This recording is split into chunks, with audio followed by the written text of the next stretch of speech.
Mommytrack Daddy Whispers Podcast is now called Birth Agni Podcast.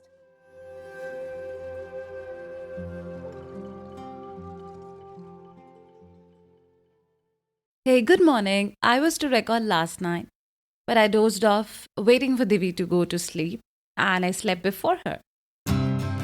Welcome to our Bite-Size-Pregnancy series, the aim of which is to provide knowledge so as to equip you to make informed decisions throughout pregnancy, childbirth, and postpartum. So here we are today, this morning, fresh, and talking to you about pregnancy and stress.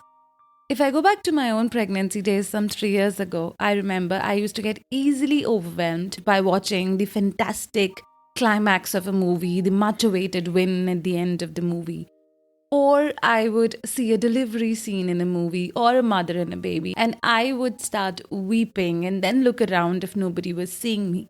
And I would try and control myself throughout that phase or get up and go away and do not watch that scene. So I avoided watching scenes that triggered my emotions. I went back to animated cartoons. I saw the entire season of We Bare Bears. Went back to Baloo, the Tailspin.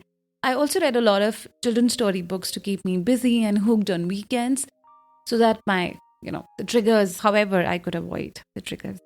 So yeah, that's what I did. And we all get a little overwhelmed, anxious in pregnancy. हमें बहुत लोग कहते हैं कि आप pregnancy में stress मत लीजिए, but nobody tells us how much stress is okay, how much is not, and sometimes we worry too much about taking too much stress, right? So today we are going to discuss these 3 things: how much stress is normal, when to raise an alarm, how to manage stress, moods or anxiety in pregnancy. Let me give you an example. Getting a little nervous before an exam or a competition used to be considered nice, used to be considered normal and part of the process. That's what we're going to talk first. What's normal? What's part of the process? If you had a bad dream about you and your baby once in a while, that's okay. If you had a good dream about you and your baby, yeah, that's okay.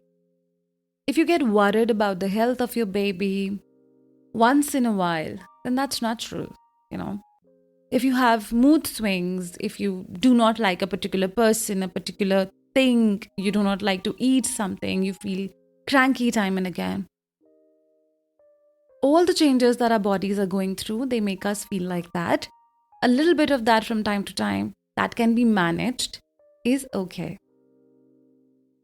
If I would quote Penny Simkin from a book, she said, being anxious and taking that little stress, if I call it stress at all, is beneficial for you in pregnancy. It cautions you, it keeps you on track, it helps you monitor situations, and it keeps you alert. So those are the benefits of being a little anxious from time to time. So if you are anxious about your discomforts, you're going to work on that. You're going to manage that. If you are worried about whether you're eating right or not, you're going to work on that. You're going to ensure a good, healthy diet. You may put in extra efforts in maintaining a good exercise and optimum rest routine. So that way is a little worrying about these little things from time to time and being happy generally. Otherwise, is good, it's okay, it keeps you on toes, it keeps you connected to your body, it keeps you in an alarmed state so that you see any symptoms, any signals that your body gives you from time to time. If I put it like that, it puts you on a path of self-check, which is good. Next, we're going to talk about when should you actually get worried. We will talk in the subsequent section about how to manage stress in pregnancy.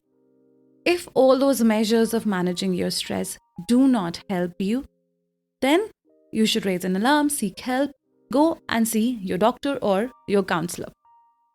So, what amount of stress is not good for you? Constant stress, if you're constantly worried, if there's a lack of sleep due to stress that is not being managed by comfort measures that you take, if you feel low almost always and you feel unproductive, if there are severe headaches that you're not able to manage, if you have a history of anxiety, I used to feel overwhelmed earlier too, and those emotions got heightened. In pregnancy, I knew that I was able to manage that mostly. Now, we may have a history of anxiety and stress, and we figured out that we're not able to manage it now. It's a good time to seek help from a counselor or share that information with your doctor. It's very important to share what you feel about yourself. If you feel worried about anything that just doesn't go away, share it with your family, with your husband, and with your doctor on your regular visits. That will help keep things in check. Also, if you have a specific situational stress, there's a loss of a loved one, there is an abusive household, a stressful home environment due to the current situation that you're in, if that keeps you worried a lot, you should mention that to your doctor or your counselor. So in short, if something is constant, it's not going away, no matter how many comfort measures you take, no matter how many stress management techniques you use, it's a good time to share it with your family, your husband, and talk to your doctor or counselor and seek help as to how it should be managed. Now, how do you manage stress? What are the stress management techniques? Nothing out of the blue, nothing magical. These are the various techniques that you already know. I'm just going to lay them down for you as a reminder and help you figure out which one is the best for you. The major factor that helps you in stress management is finding your triggers. So there are behaviors that have triggers, and eliminating those triggers is the best way to manage your stress along with other techniques. So remember, the first step to managing your stress during pregnancy or at any point in time is to find out your triggers. For example, my triggers were certain movies, were certain songs, were certain conversations with family and friends that involved an unlikely a bad situation with a pregnant woman. So I would avoid all of that. Along with that, for me, the trigger were also certain people. I was a little more than normally irritated by them. And I realized that that was happening during pregnancy. And it was because of, my mood swings. And so I made it a point to avoid those people as much as possible. Working on your triggers is the best thing to manage your stress. Other than that, what you can do? Exercise. If you're advised by your doctor to exercise, if there's no issue, go ahead, do it. Create an optimum balance. It releases happy hormones that are called endorphins, and they magically build your mood up. And discomfort management. Pregnancy comes with a lot of discomforts. Starts with nausea, constipation, heartburn, headaches, shifting body weight, body postures. It's significant to know what's causing you discomfort and try and work on that. A lot of things can be managed. As long as you're able to do that, you will still be in a good mood mostly, because these discomforts, they do affect us. They affect our moods. If you're not able to sleep because of the increasing belly, it's going to affect your moods throughout the day. If there is a lot of nausea, you're going to feel bad about your pregnancy.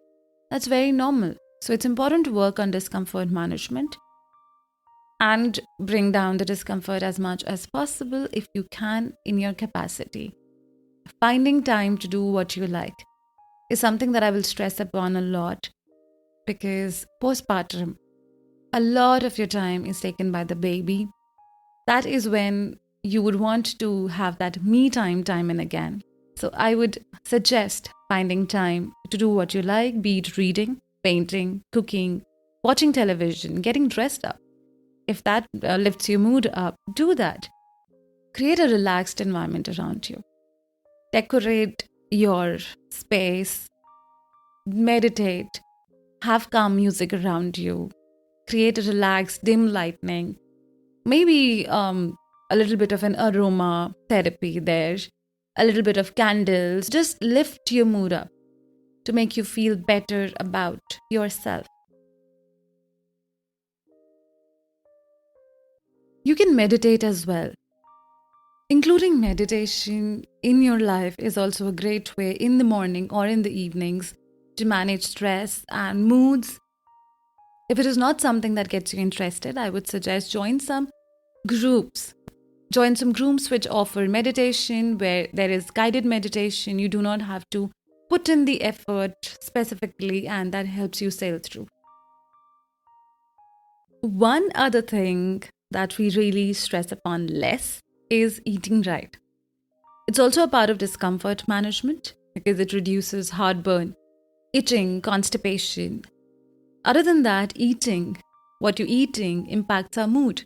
So eating light, less oily food, good homemade food, creating a good balance of different kinds of foods and fruits throughout the day, maintaining a good amount of fluid intake is going to make you feel good most of the time. It's a part of a stress management technique. Then, breathing exercises. I did talk about meditation. If meditation does not appeal to you, try breathing exercises. They are not only important throughout pregnancy, they help you prepare for labor. Bring you in tune with your body. It calms you down, relaxes the body. It has great benefits. Your body produces extra 50% of oxygen during pregnancy. That's the requirement. That's why we all feel a little breathless during pregnancy. So breathing exercises can help calm the entire body, and that's a must during pregnancy and a part of stress management. So those were the techniques that you can use for stress management. Very common, very everyday technique. Maintaining an optimum balance between sleep and exercise and work is a great way to manage your stress on a day-to-day basis. But if none of these things work for you, you still have constant anxiety and stress, you should seek help from a counselor or a doctor. More than that, you should share it with your family, your husband, or your partner. The least you can do is to feel in control and not worry a lot about being worried. And first of all, figure out your triggers, manage them, work on stress management techniques on a day-to-day basis. Remember, our bodies listen to us. Every effort you put in is being heard. You are in tune with your body, the highest, right now. Leaving with this info and a note that you are doing amazing. You are building a new human being, an entire life. It happens over a period of 9 months. That's a lot of time. You've endured this all this long. You're going to do it pretty well now too. On that note, if you like listening to us, please follow, leave a review if you have an option. Let a friend know who may benefit out of this series. Let us know if you wish we come up with a specific topic. Write to us, tell us how you feel. We shall await your responses. Till then, keep listening and remember, you got the power.